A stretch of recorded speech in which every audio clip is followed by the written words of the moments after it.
So this is just a little MSP430 LCD screen kind of voltmeter. That's the voltage / clock, believe it or not.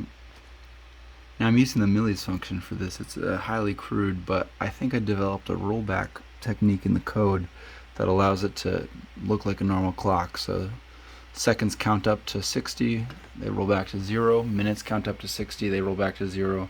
But it remembers the data, so it builds the hours and stuff.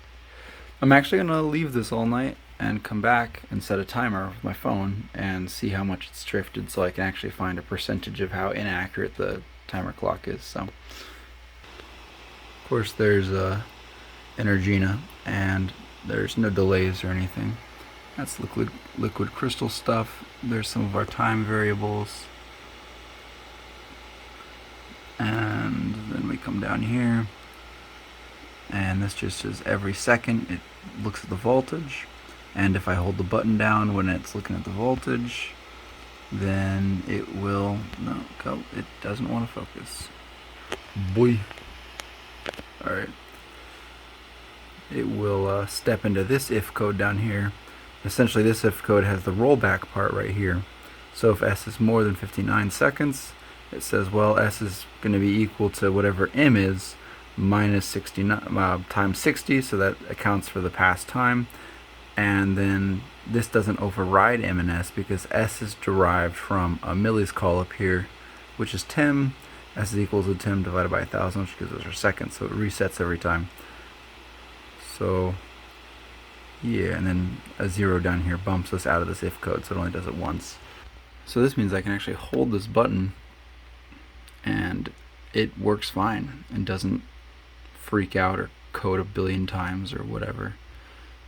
And then these are the two buck converters. One's 5 volts and one's 3.3 volts, because the MSP430 is 3.3 volts while the LCD screen is 5 volts. Trust me, I worked on that a long time to figure out that, and that is the most efficient solution. 21 milliamps down there, and this is drawing something like 1/4 watt.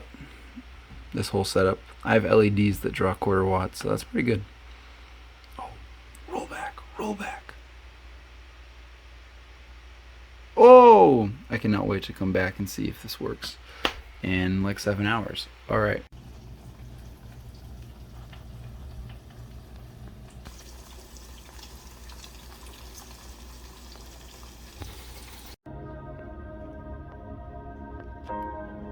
Please don't be on fire. By Job.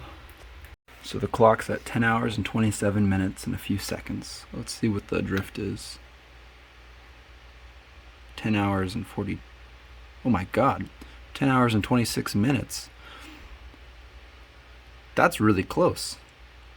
I'm gonna actually synchronize these. I can't record and look at my phone timer, but let me see how far off they are. Alright, so it slowed down by about 34 seconds over the course of like 10 hours and 28 minutes, which is not actually that good. It's a lot of drift for a clock, but it's doing its analog reading. It has lots of stuff in the code, so that's pretty neat. So for every 1,109 seconds, it will drift 1 second. So I might actually be able to account for this in the code by adding some kind of shifter.